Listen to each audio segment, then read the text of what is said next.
num encontro das forças da natureza, em um mundo oculto, um milagre tropical. Neste instante, a evolução está construindo um colosso vivo. Um gigante construído pela menor criatura da natureza. Um modelo de reencarnação. Um sobrevivente nascido de um desastre.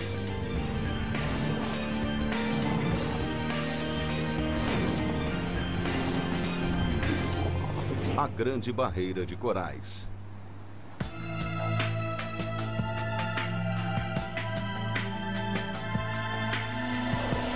Maravilhas da natureza. A Grande Barreira de Corais.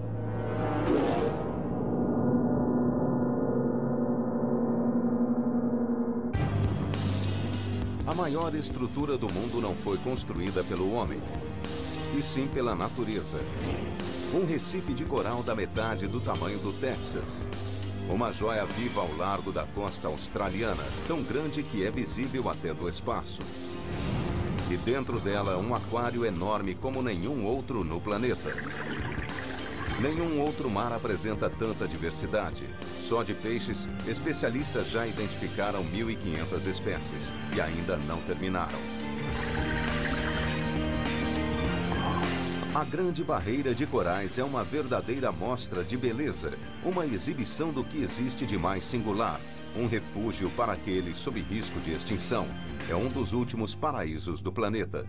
E para entendê-lo é preciso um novo tipo de cientista, disposto a ir ao extremo para obter respostas. O Recife é um mistério que não pode ser solucionado em laboratório. Para desvendá-lo, é preciso vivê-lo.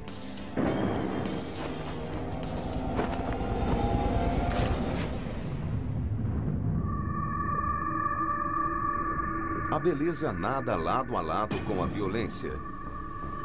Aqui os peixes têm a menor expectativa de vida do planeta. Contudo, o Recife é uma orquestra de viventes.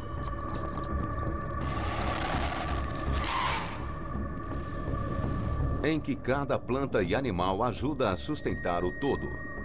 Os dejetos dos bodiões cimentam o Recife. As anêmonas do mar oferecem um paraíso para os mais vulneráveis. E até os assassinos têm o seu papel, evitando uma explosão populacional que destruiria este frágil ecossistema. A vida não só habita aqui. O próprio Recife é construído por um de seus menores inquilinos.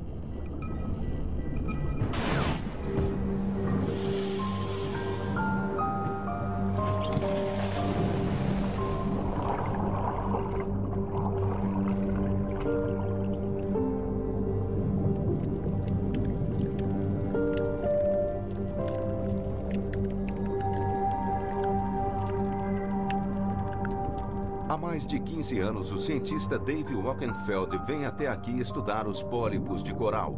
Essas criaturas minúsculas são parentes próximos das águas vivas, só que bem menores.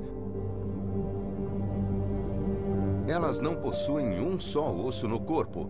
Contudo, há meio bilhão de anos, são insuperáveis operárias da natureza, verdadeiras arquitetas de labirintos de calcário.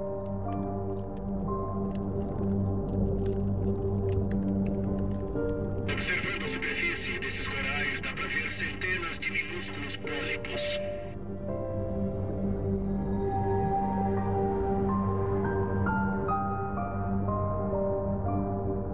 E cada pedacinho deste Recife viveu uma odisseia para chegar aqui.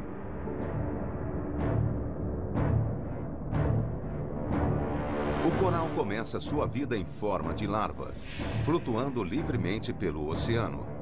E para cada uma delas, as chances de sobrevivência são mínimas. Elas têm de evitar milhões de bocas ao cruzar até 1.600 quilômetros de mar aberto. Menos de 100 mil completam a jornada. E a seguir, enfrentam seu segundo obstáculo, encontrar o local perfeito para parar. Cair sobre a areia ou sobre um afloramento apinhado é morte certa. As poucas e preciosas larvas sobreviventes iniciarão uma colônia. Uma vez assentadas, as larvas se desenvolvem e se transformam em pólipos, com tentáculos para retirar o alimento diretamente da água. À medida que o pólipo cresce, cria uma parede de calcário à sua volta e então se multiplica. Cada pólipo pode produzir milhares de descendentes que trabalham juntos para criar uma fortaleza viva, um recife de coral. Em poucos anos, um único pedaço de coral pode abrigar até 25 mil pólipos. Todos descendentes do fundador original.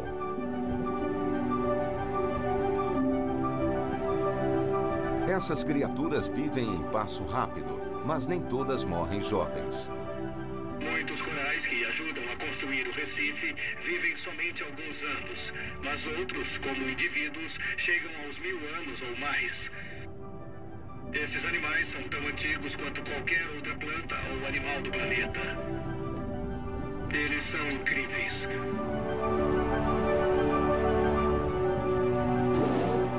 Aqui os pólipos trabalham com a força total. Eles construíram um recife de quase 2.000 quilômetros de comprimento, que poderia ligar de Seattle a Los Angeles. Porque neste lugar único, deu-se uma combinação singular de circunstâncias para criar um paraíso para os corais.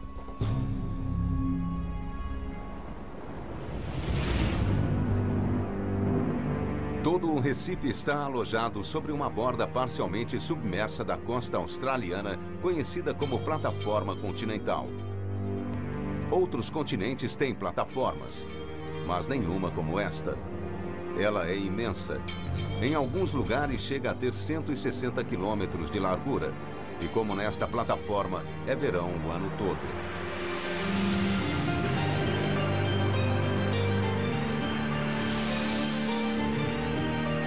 E a maior parte dela é rasa.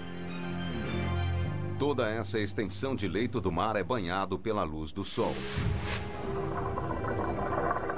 Para os pólipos, a luz é tão importante quanto o calor, porque dentro de seus tecidos há uma planta. E dentro do cerne desses animais minúsculos existem plantas microscópicas, chamadas algas. Mas estas não são parasitas. Nada disto aqui existiria sem elas. Quando as algas fazem fotossíntese, elas retiram energia da luz do sol, do dióxido de carbono e produzem açúcares que fornecem energia para o coral.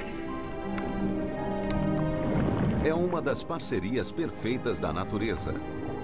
Ao capturar a energia da luz do sol, as algas recarregam o coral, fornecendo a ele até 20 vezes mais energia e alimentando o rápido crescimento do Recife. Quando o primeiro coral chegou à costa leste da Austrália, encontrou o lugar ideal para ser seu lar. Um local enorme e raso, onde capturar a luz do sol. Trilhões se seguiram a ele no maior projeto de construção que o mundo já testemunhou, explorando cada pedaço da propriedade. Até a borda do continente, onde o leito do mar mergulha para o abismo. Hoje pode parecer um paraíso, mas escondido bem abaixo das ondas está um dos seus segredos mais brutais e violentos. A Grande Barreira de Corais parece um lugar idílico, a vida em perfeita harmonia, banhando-se em águas cálidas o ano todo. Mas no passado, este paraíso sofreu um inferno. Cientistas agora acreditam que tenha suportado catástrofes enormes, que varreram todo o Recife, dizimando quase toda a vida existente. Catástrofes que traumatizaram o planeta inteiro. E os cientistas só começaram a desvendar toda a verdade. Nos limites externos do Recife há evidências de uma anomalia. Parece outro Recife, mas fica a 60 metros abaixo da superfície, onde nenhum Recife pode sobreviver. Ninguém jamais colheu uma amostra dele. O geólogo Jody Webster será o primeiro a fazê-lo. Mas estas águas são perigosas. Aqui mostra muito bem. Para poder trazer de volta um pedaço desse mistério, a sua equipe de mergulhadores arriscará a própria vida. Temos vários problemas, correntezas, marés, ondas. Nunca estivemos aqui antes, nem mergulhamos tão fundo. Para começar, tem bem menos luz do que perto da superfície. E uma respirada lá embaixo equivale a 6 aqui em cima.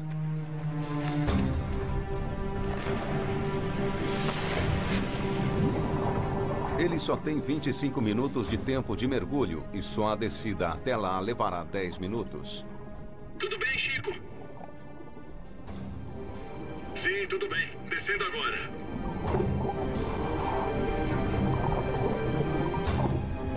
Acabando de passar os 10 metros. Câmbio. A vida marinha está concentrada no topo do oceano. E quanto mais descem, mais difíceis ficam as condições. A visibilidade não está muito boa. Câmbio. A apenas 18 metros, a incidência de luz é só um quarto daquela na superfície. As cores produzidas pelos raios de sol desapareceram, deixando um mundo banhado no mais frio azul. Para as plantas, isso sinaliza o início da zona da morte. Chico, para que lado você acha que fica? Nesta direção. 30 metros. Para viver, o coral precisa que a temperatura da água esteja acima dos 22 graus. E quanto mais fundo eles descem, mais frio fica. Cheguei à marca dos 40 metros. Já gastei metade do cilindro e ainda falta muito para descer. Câmbio.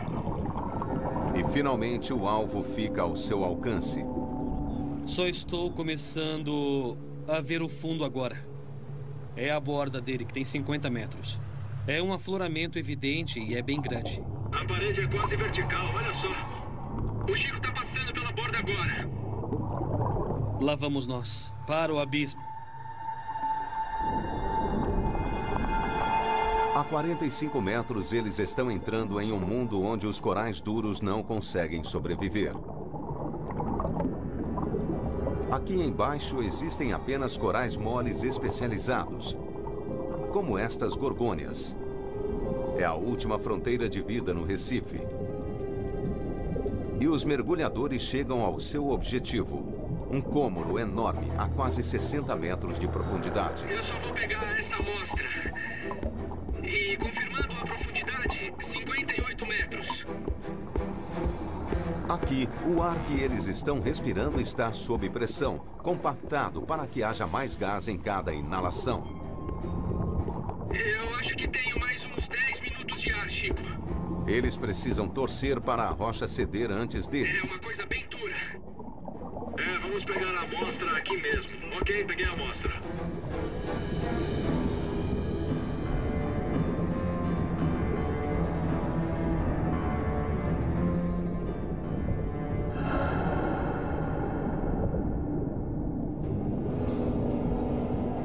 Restam-lhes poucos minutos. Eles precisam levar a amostra para a superfície. Vamos ver o que tem aqui dentro. Para Jody, este é o momento da verdade. Viu? Olha só. É. Ele é a primeira pessoa a ver o que está oculto muito abaixo do Recife. É, tem mesmo um coral aqui dentro.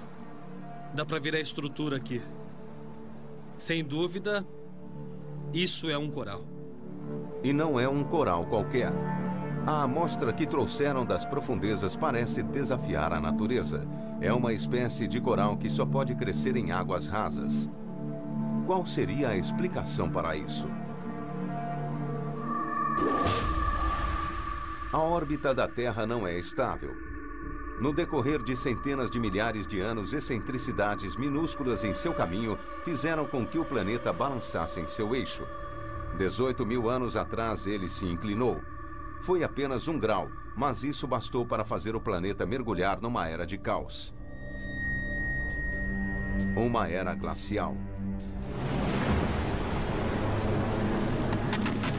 As calotas polares começaram a se expandir agressivamente, sugando água para formar placas de gelo enormes. Em cada canto do mundo, o nível dos oceanos baixou e o mar raso na costa leste da Austrália desapareceu por completo.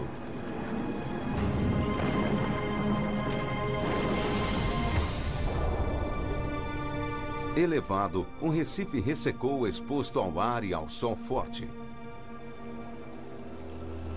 1 trilhão de criaturas minúsculas morreram em seu próprio lar. Para o coral foi um apocalipse.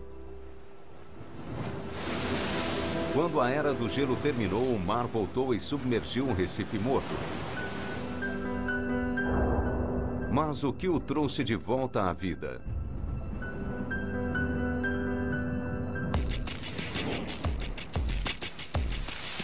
A resposta está nos limites externos do recife.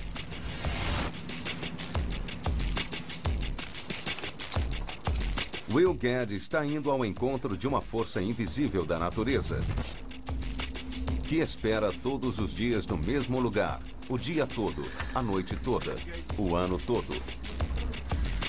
Ela tanto dá como tira a vida. Este é um dos pontos de mergulho mais famosos que existe aqui. Estamos no topo do Recife Marginal número 10. Ali do outro lado dá para ver a onda arrebentando. Aquilo é mar aberto.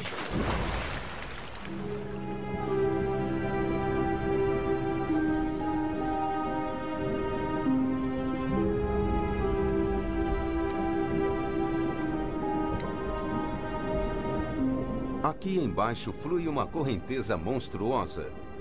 Ela dispara ao longo do recife muito mais rápido do que um humano pode nadar.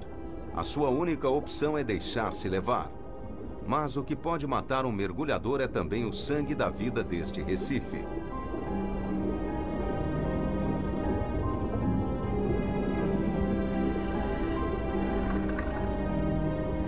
Chama-se Corrente Leste Australiana e é o segredo de como a Grande Barreira de Corais ressuscitou dos mortos. Ela tem mais de 160 quilômetros de largura, 460 metros de profundidade e carrega para o sul cerca de 30 milhões de toneladas de água por segundo, 2.000 vezes o fluxo do rio Mississippi. Ela carrega um suprimento constante de larvas de coral de outros recifes em outros oceanos, prontas para reparar quaisquer danos que o coral tenha sofrido, por maiores que sejam.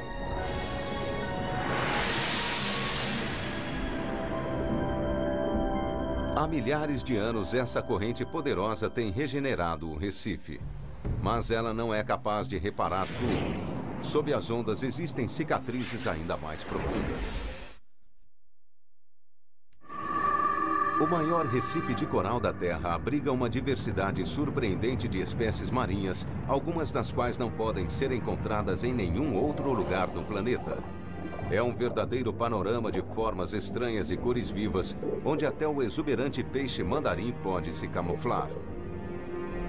Esses jardins de coral são o lar de répteis blindados e de assassinos mais discretos. O cono e o polvo de anéis azuis. Delicado, gracioso e com veneno suficiente para matar 2 dúzias de pessoas. E mais no alto pairam gigantes, raias jamanta e baleias mink. É o ecossistema mais diversificado conhecido pelo homem, mas este mundo era muito diferente. Onde hoje nadam peixes, voavam pássaros e toda esta floresta de coral já foi um emaranhado de árvores e arbustos. E este homem pode prová-lo. Numa área remota da costa australiana, o geofísico Thomas Stiglitz está procurando a última coisa que se esperaria encontrar no oceano: água doce. Estamos indo até uma praia no extremo norte. Fica numa comunidade aborígene, onde nos disseram que existem muitas nascentes na praia. Bom, se existe água lá, de onde viria essa água e como ela chegou até lá?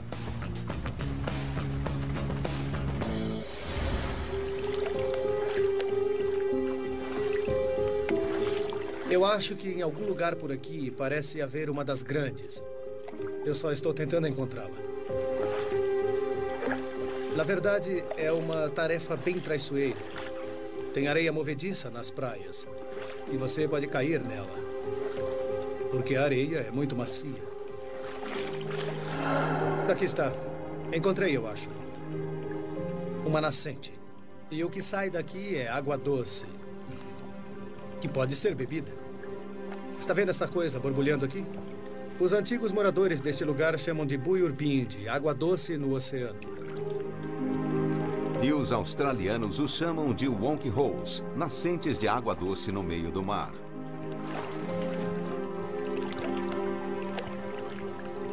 E é mesmo uma sensação esquisita.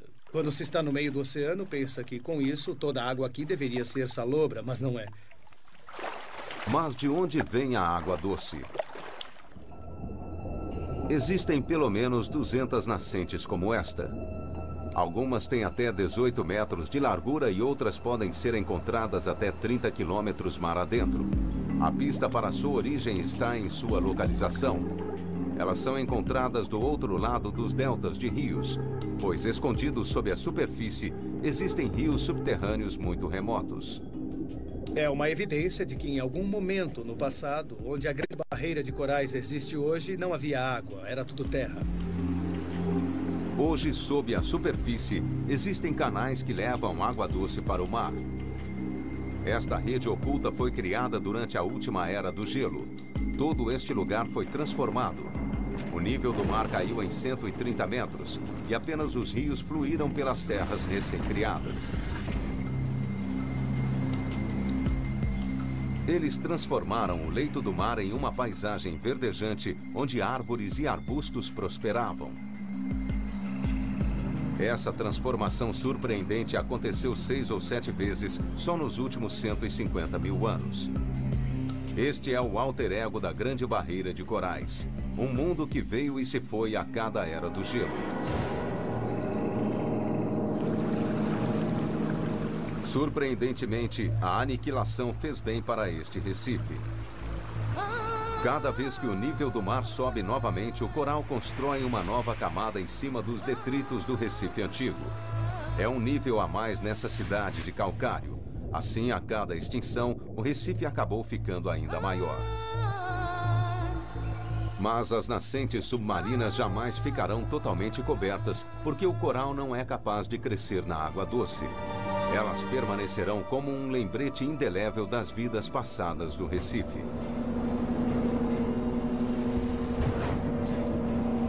Mas as origens do Recife remontam a um passado ainda mais distante, e para entendê-los é preciso solucionar um dos maiores mistérios do Hemisfério Sul.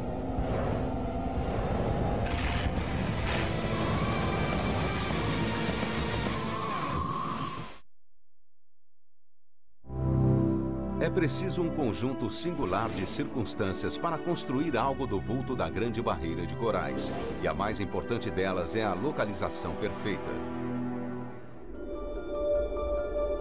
Todo este Recife está nos trópicos.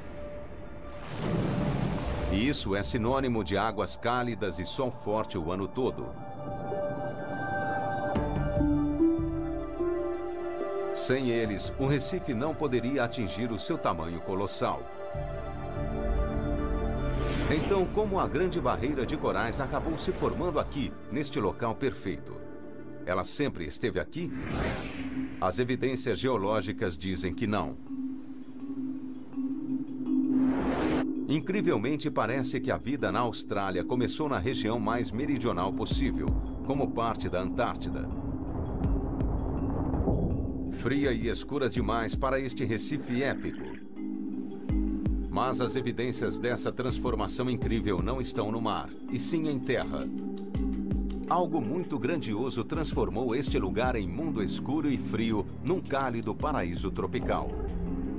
A resposta está encerrada em uma cadeia de montanhas que se estende pela costa leste da Austrália como uma espinha dorsal rochosa, chamada de Grande Cordilheira Australiana. O superdetetive geológico Kurt Nessel está caçando a montanha certa, uma que contenha as respostas. Mas esta cordilheira tem 3.200 quilômetros de comprimento, portanto ele trabalha com o parapentista Will Gadd para cobrir mais terreno.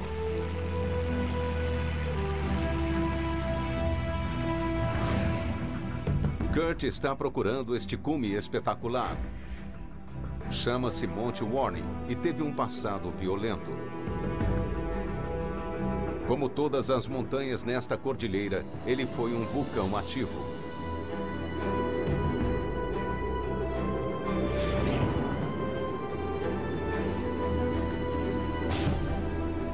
Bom, estamos olhando para o núcleo do vulcão que é conhecido como Monte Warning. Aquele cume está a um pouco mais de 1.100 metros. Mas quando estava ativo, o cume desse vulcão ficava a 1.800 metros de altura. Milhões de anos de ventos e outros elementos climáticos o desgastaram.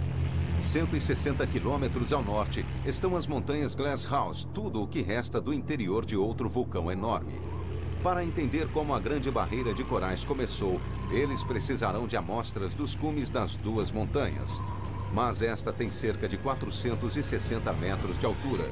Não é o lugar mais acessível do mundo.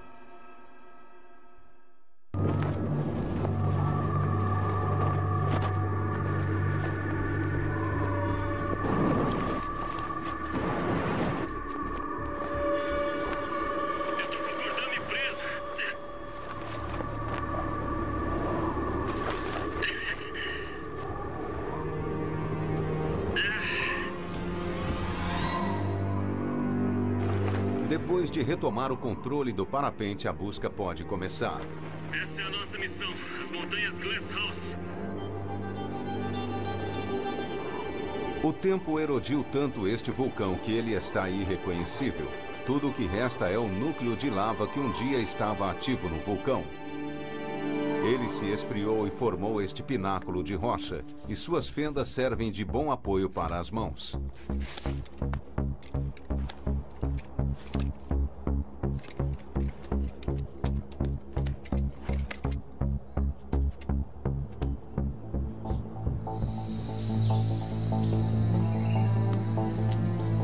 Agora, Kurt está nas encostas menos erodidas do Monte Warning, que foram formadas por poeira e cinzas de antigas erupções. Mas não é disso que ele precisa. Ele está procurando por uma amostra de lava intocada. E a acaba encontrando bem no alto do Monte Warning. A rocha, como você pode ver, está muito desgastada. Mas a maior parte dela em si e os cristais no seu interior ainda estão intocados. E são datáveis. Toda lava tem uma assinatura química que revela aos cientistas a sua origem e a época em que esteve ativa. E quanto mais alto no antigo vulcão, mais intocadas as rochas. Elas são as últimas evidências existentes da erupção que criou este vulcão há mais de 23 milhões de anos. E somente elas poderão revelar toda a sua dimensão.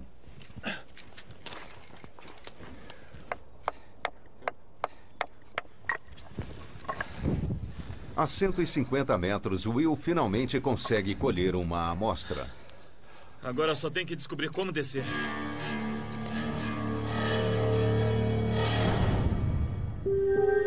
Uma análise das rochas da montanha Glasshouse e do Monte Warning revela algo surpreendente.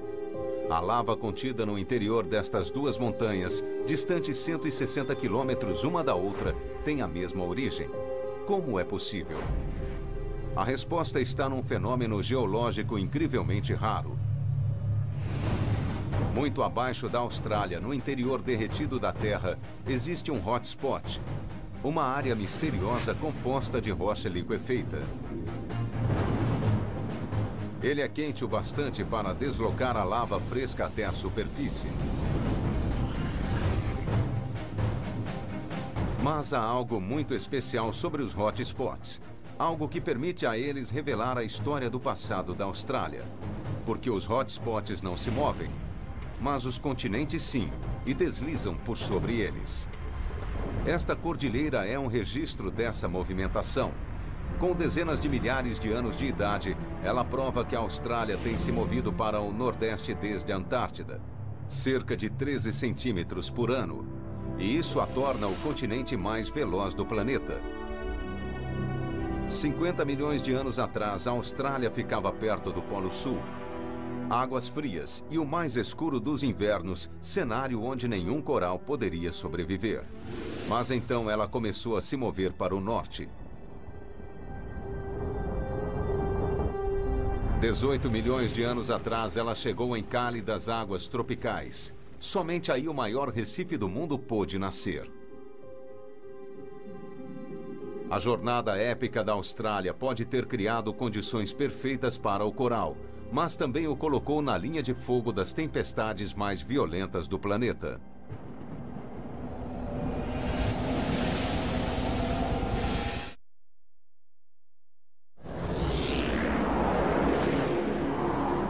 Durante milhares de anos, as condições que criaram o maior ser vivente do mundo estiveram em perfeito equilíbrio. Até mesmo os elementos locais trabalham em harmonia para criar o Recife. Localizado nos trópicos, o Sol atinge a água em um ângulo tão preciso que praticamente nenhum calor é refletido. Ele é todo absorvido pelas cálidas e férteis águas. Mas nem tudo aqui é tão benigno. Algumas das forças mais brutais da natureza atuam neste mar. Vindos do oeste, os ciclones acumulam força enquanto viajam velozmente pelo Pacífico. Mas o Recife descobriu uma maneira de se proteger.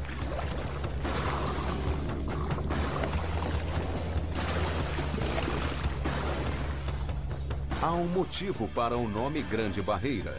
Ela atua como um quebra-mar, absorvendo o impacto das tempestades e abrigando o litoral. É a primeira linha de defesa da Austrália contra a fúria do oceano, protegendo não apenas o Recife, mas todo um continente.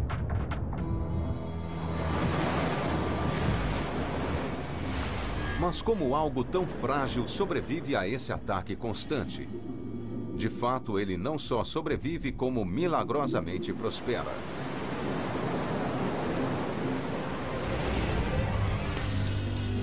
Aqui, as ondas agem como incêndios florestais, varrendo o Recife e levando afloramentos antigos. O coral morto ou moribundo é removido e abre-se espaço para a vida nova. E o movimento das ondas leva para longe a areia e o lodo que poderiam sufocar os corais. Essas ondas destrutivas fazem parte do ciclo de vida do Recife, tanto quanto os animais que o habitam e os corais que o formam.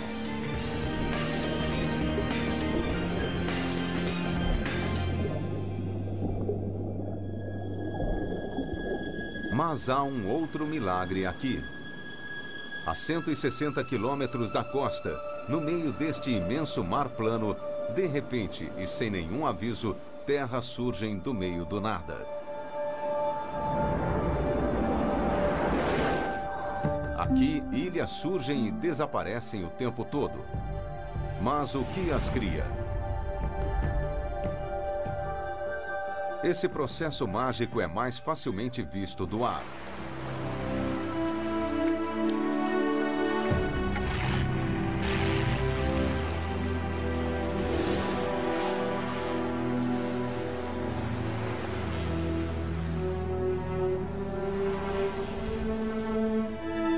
Quando ondas atingem o Recife perto de sua superfície, elas destroem o seu esqueleto rochoso e o transformam em areia.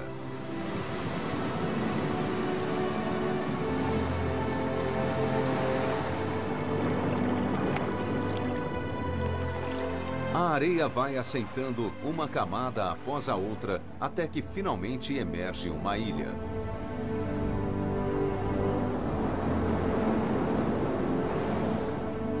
Algumas dessas novas ilhas serão varridas do mapa por ciclones.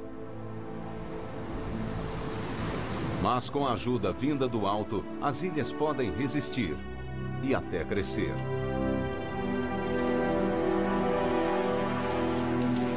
Como uma estrada com poucos locais para descanso, a ilha embriônica torna-se um paraíso para os viajantes. Estas aves deixam sementes em seus excrementos que acabam se tornando plantas, dando coesão à areia da ilha e protegendo-a do poder destrutivo das tempestades. É todo um paraíso saído do mar, consolidado pelos animais que nele vivem. Hoje, os elementos que sustentam o Recife estão em sintonia: o sol, o vento e as ondas.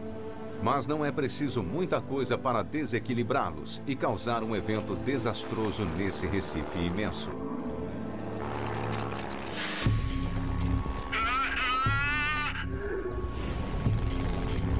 E isso pode acontecer antes do que se imagina.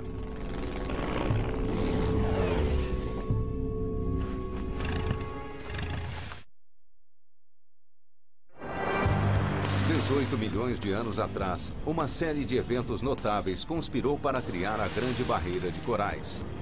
A migração de um continente, a pujança de um oceano e a força máxima do Sol tropical. O resultado é um mundo tão resistente quanto belo. Ele já passou por numerosas catástrofes e todas as vezes ele se recuperou. Mas hoje a Grande Barreira de Corais enfrenta o seu maior desafio: o homem. Ao longo das últimas décadas, as evidências de nossa influência sobre o Recife vêm se tornando palpáveis. O biólogo marinho Uwe Heg Guber está na linha de frente para protegê-lo. Hoje ele está aqui para procurar um de seus maiores inimigos, uma única criatura com o poder de destruir o maior recife do mundo. Mudanças relativamente pequenas nas condições podem provocar uma explosão populacional em algumas espécies. E uma delas é a estrela do mar coroa de espinhos. Este animal de aparência vil cresce até 90 centímetros de largura. Ele tem o corpo coberto de espinhos venenosos e o seu alimento favorito é o coral. Ele pode atacar o Recife aos milhões, atacá-lo e comê-lo vivo. Como todas as estrelas do mar, ela tem a incrível capacidade de exudar o estômago quando está se alimentando. Este buraco digere o coral e depois suga tudo que tem dentro dele, deixando apenas o seu esqueleto. Essa estrela do mar é capaz de produzir 6 milhões de filhotes todo ano. Normalmente, poucos sobreviveriam, mas agora o homem os está ajudando. Fertilizantes originários de fazendas no interior são carregados pelos rios até o Recife. Eles são o nutriente perfeito para os filhotes dessas estrelas do mar, e a sua quantidade é descomunal.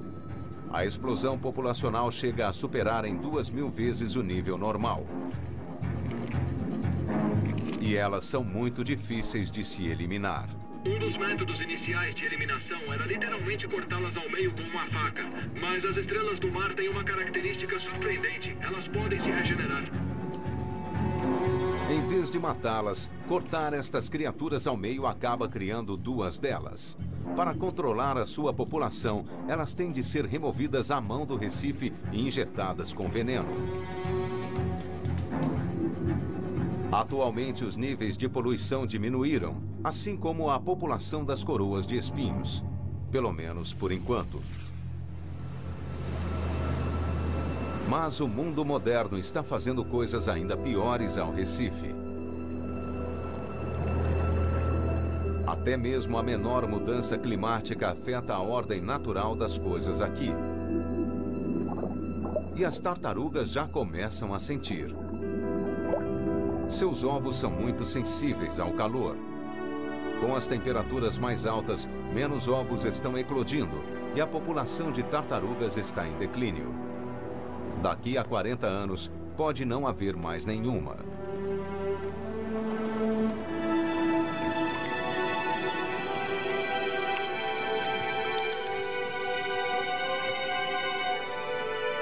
E o próprio coral corre grande perigo, porque a temperatura da água é uma questão de vida ou morte. Uma mudança de apenas 1 ou 2 graus pode extingui-lo. Mas os cientistas estão descobrindo que o coral não é totalmente indefeso. Ele tem um mecanismo de proteção inacreditável. Se a temperatura fica muito alta, o coral responde e tenta mudá-la. Ele segrega uma substância química invisível que flutua acima da superfície da água e ajuda a promover a formação de nuvens, que fornecem sombra nos dias mais quentes. É um mecanismo surpreendente, mas que aparentemente vem sendo sobrepujado. Recentemente, o coral tem dado sinais de não suportar mais. Porque quando fica superaquecido, ele se autodestrói, expelindo algas que vivem com ele. E ele fica pálido, num processo conhecido como descoramento. É uma medida desesperada que acabará por matar o coral.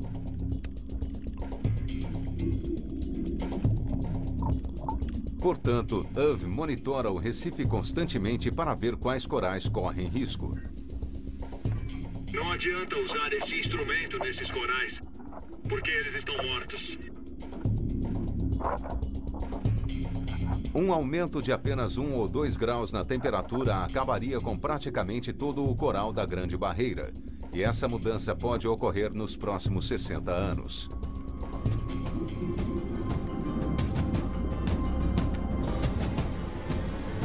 Nada de corais, nem peixes, nem vida. Já descobrimos que o CO2 que colocamos na atmosfera é responsável pelas mudanças súbitas na Grande Barreira de Corais. O que acontecer a seguir dependerá de nós. E este não é o único efeito do aquecimento global. À medida que os níveis de dióxido de carbono aumentam na atmosfera, os níveis de acidez do oceano também aumentam, dissolvendo os corais vivos.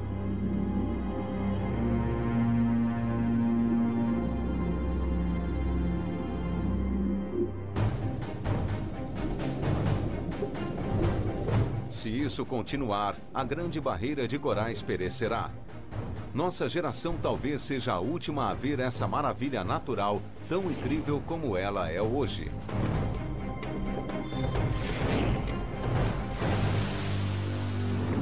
No entanto, se existe uma coisa que o passado nos ensinou, é que o Recife sempre se recupera.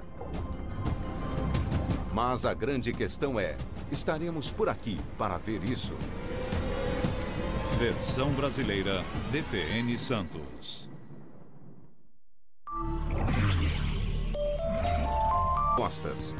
O Recife é um mistério que não pode ser solucionado em laboratório. Para desvendá-lo, é preciso vivê-lo.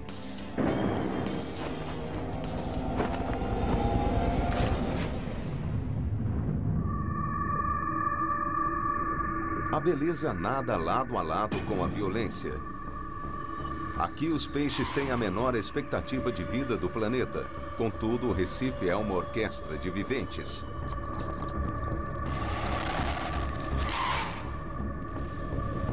Em que cada planta e animal ajuda a sustentar o todo. Os dejetos dos bodiões cimentam o Recife.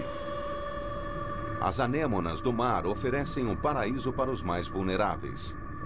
E até os assassinos têm o seu papel, evitando uma explosão populacional que destruiria este frágil ecossistema.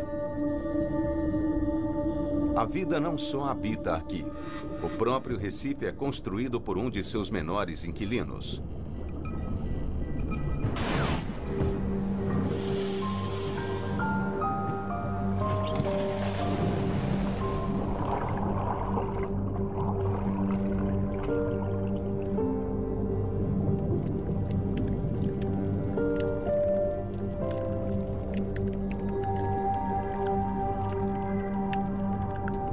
Há mais de 15 anos, o cientista Dave Wackenfeld vem até aqui estudar os pólipos de coral. Essas criaturas minúsculas são parentes próximos das águas vivas, só que bem menores. Elas não possuem um só osso no corpo.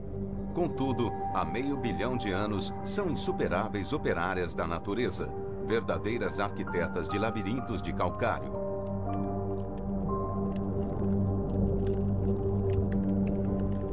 Observando a superfície desses corais, dá para ver centenas de minúsculos Corais.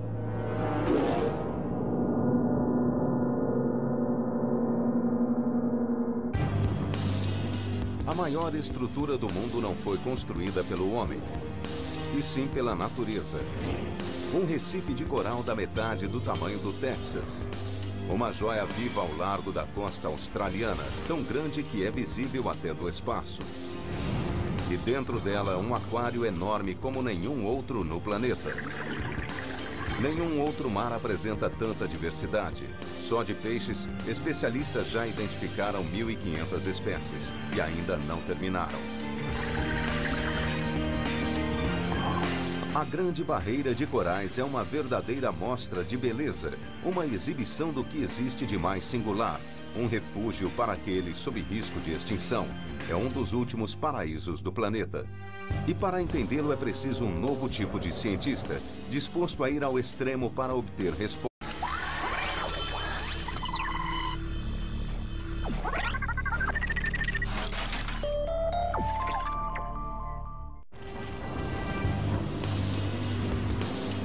Num encontro das forças da natureza, em um mundo oculto, um milagre tropical. Neste instante, a evolução está construindo um colosso vivo. Um gigante construído pela menor criatura da natureza. Um modelo de reencarnação. Um sobrevivente nascido de um desastre.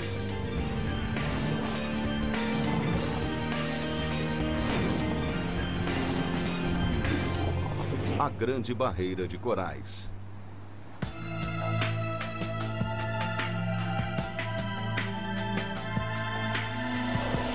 Maravilhas da natureza. A Grande Barreira de Os pólipos.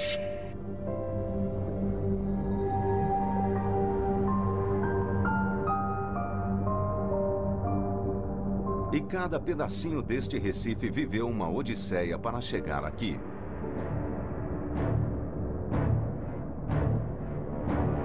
O coral começa sua vida em forma de larva, flutuando livremente pelo oceano.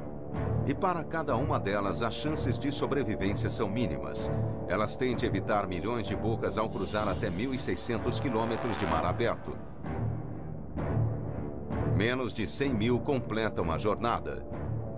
E a seguir, enfrentam seu segundo obstáculo, encontrar o local perfeito para parar. Cair sobre a areia ou sobre um afloramento apinhado é morte certa. As poucas e preciosas larvas sobreviventes iniciarão uma colônia. Uma vez assentadas, as larvas se desenvolvem e se transformam em pólipos.